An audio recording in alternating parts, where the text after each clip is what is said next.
Olá, este é o Visual, um programa acessível da TV Brasil. Quer saber mais sobre o nosso programa e ficar por dentro do universo da acessibilidade? Entra lá no facebook.com/visual TV Brasil. Direto do Rio de Janeiro, o Visual começa agora.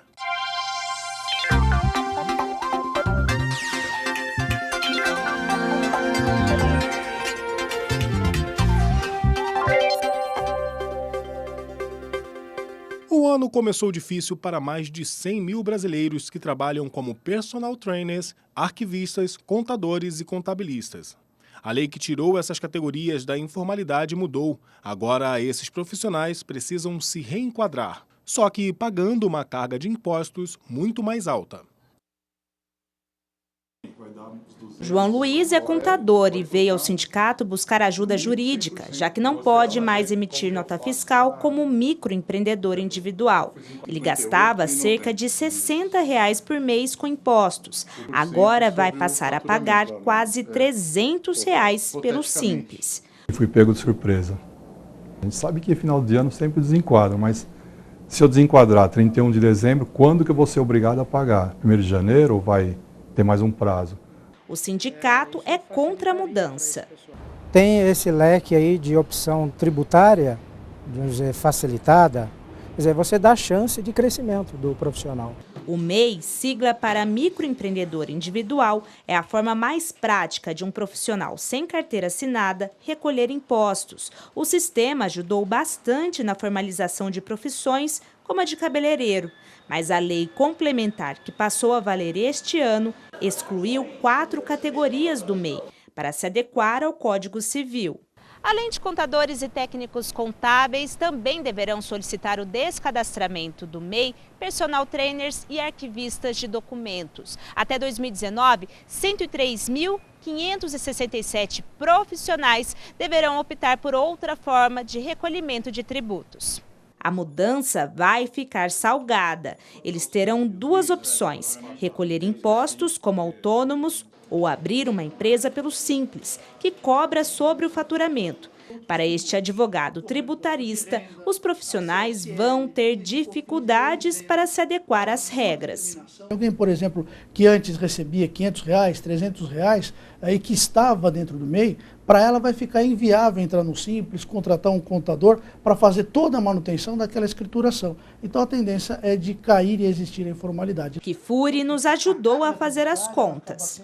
Um profissional que fatura o teto do MEI, ou seja, R$ 6.750 por mês, paga menos de 1% de imposto e tem direito à cobertura previdenciária e à isenção de tributos municipais e estaduais. Se quiser ser autônomo, ele terá que pagar 27,5% de imposto sobre a renda. Para o mesmo rendimento, a tributação passa dos R$ 1.800, fora o recolhimento para a Previdência. Já pelo Simples, profissionais terão de pagar 6%, o que daria R$ 405 por mês. Além disso, deverá pagar a contribuição da Previdência e gastar com um contador. Ainda assim, essa é a melhor opção. O advogado alerta que quem optar pela informalidade pode ser multado se for pego pelo fisco. Se ele omite, se ele não informa aquilo, nós estamos diante de uma penalidade tributária, sem prejuízo das sanções criminais, que pode ensejar para ele uma responsabilidade de pagamento de multas extremamente elevadas. O Brasil deve ter 1.200.000 casos de câncer de 2018 a 2019. O alerta foi feito pelo INCA, um Instituto Nacional do Câncer, que também reforçou a importância de hábitos saudáveis para diminuir o risco da doença. Há 2 anos, Maria Tereza descobriu um caroço no seio. Assustada, ela decidiu ignorar por um tempo, mas logo começou uma intensa luta contra o câncer, principalmente porque até 2015 ela nunca tinha feito nenhuma mamografia. Eu tomando banho, passando a mão, encontrei um carocinho que até doeu um pouquinho e fiquei com medo, né, de ver, de tocar. A batalha ainda não acabou, mas o tumor foi reduzido em 100% e ela não precisou perder o seio. Hoje, carrega no peito um nome: Vitoriosa. Pelo estado que eu cheguei e tá aqui bem, né? Não fiquei muito assim debilitada, hoje eu sou muito mais feliz. Histórias como a dela foram apresentadas em um auditório do Instituto Nacional do Câncer, o INCA, no Rio de Janeiro. Casos como o do sambista Neguinho da Beija-Flor, que também venceu o câncer. O INCA divulgou uma estimativa para a incidência de câncer no país para os próximos 2 anos. A gente estima sempre a estimativa de um ano é válida para o próximo. Então a gente estima 600 mil casos em 2018 e também 600 mil casos em 2019. Entre as mulheres, as maiores incidências de câncer este ano vão ser mama, intestino, colo do útero e pulmão. Entre os homens, os mais comuns vão ser próstata, pulmão, intestino e estômago. O câncer de pele não melanoma é um dos menos letais e vai ser o mais comum tanto em homens quanto em mulheres nos próximos 2 anos. Apenas em 2018 vão ser mais de 165 mil novos casos. Mas o estudo também mostra que o país ainda convive com tumores associados a infecções, como, por exemplo, o câncer de colo do útero. Nesse aspecto mais específico das infecções, como, por exemplo, o câncer do colo de útero, é fundamental a participação da assistência básica de saúde. Adotar hábitos de vida mais saudáveis ainda é uma importante recomendação médica. Prática de atividade física é fundamental, hábitos alimentares saudáveis, redução da ingestão de carnes vermelhas, dar preferência de alimentos com fibras, verduras, legumes.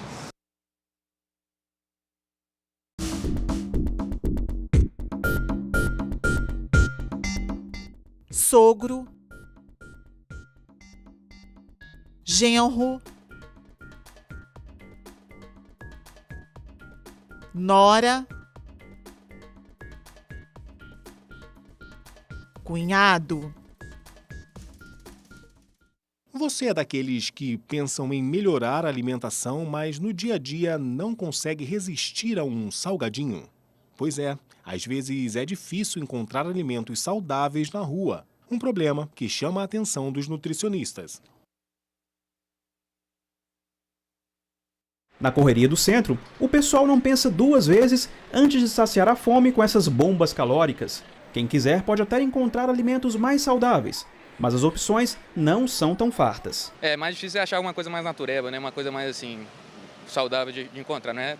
Todo mundo que gosta, então não é muita oferta, né? Mas é fritura, coisa já pronta assim, saudável mesmo, talvez essas lojinhas de vitamina, de açaí, né? Os nutricionistas dão nomes para essa situação.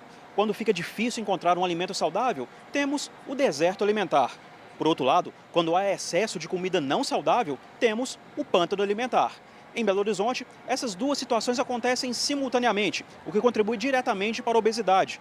De acordo com o Ministério da Saúde, 18% da população está obesa e mais de 60% tem diabetes. Nos últimos 10 anos, os casos de hipertensão cresceram 14,2% e os de diabetes, 61,8%. E não pense que os desertos e pântanos alimentares acontecem só no centro. Nos bairros periféricos, a situação se repete um verdadeiro deserto. Luciene trabalha há 3 meses no local e reclama da falta de acesso à alimentação. Aqui só tem aquela lanchonete, esse botequinho que você está vendo e aquela padaria lá embaixo. Aí na hora do lanche mesmo a gente, eu trago de casa. A situação chama a atenção da prefeitura, que iniciou estudos para ampliar o acesso a opções saudáveis no centro e nos bairros periféricos. A ideia é mapear os desertos e pântanos da cidade e incentivar a variedade de alimentos, tanto nos estabelecimentos privados quanto públicos. A gente abre um diálogo com o setor privado, que é uma instituição importante aí nesse diálogo, para que também induza a disponibilidade, a venda de produtos saudáveis in natura, mesmo nos equipamentos que também vende o pastel frito, a coxinha, para que a população de Belo Horizonte tenha à sua disposição alimentos saudáveis. No Paraná, quem quer ter contato maior com um pedaço da natureza que não está muito ao alcance, visita o Aquário de Paranaguá. O lugar tem diversas espécies do fundo do mar, algumas exóticas. Dividido em 3 andares e localizado bem no centro da cidade, o Aquário de Paranaguá tem quase 30 espaços com diversas espécies marinhas. Algumas podem ser vistas no litoral do Paraná. Já outras mais exóticas vieram de outras partes do mundo, como por exemplo o tubarão-bambu, de origem asiática. Nós temos a espécie de tubarão que não é encontrada no litoral brasileiro, é uma de porte médio, e algumas espécies de corais também são encontradas, que não são encontrados no nosso litoral. Nesta sala de realidade virtual, os visitantes têm uma aproximação diferente com os animais que vivem no fundo do mar. Basta colocar estes óculos e experimentar um mergulho com peixes, raias e até tubarões. Além do trabalho de conservação que é feito, a administração do aquário também atua na educação ambiental e conscientização das pessoas que passam pelo local. Isso daí conscientiza os clientes, os nossos clientes, ou a população, num geral, que conhece o aquário ou que vê alguma coisa sobre o aquário, sabe a necessidade de preservar um pouco mais a natureza. A Anne mora em Santa Maria, no Rio Grande do Sul. Ela está de férias com a família em Caiobá. Além da praia, a professora encontrou aqui um programa alternativo para a criançada. É uma opção de conhecer, né, novos animais que a gente acaba não tendo a opção de ver na própria natureza. Então, muitos animais em extinção ou de difícil acesso. Então, eles ficam realmente, nós também, né, maravilhados assim, em conhecer, que muitas vezes eles acabam conhecendo só por livros, história. O Luca quis ter um contato direto com os animais. Qual foi o peixe que você achou mais legal? Aquele que... o peixe palhaço. De qual filme? Do Nemo.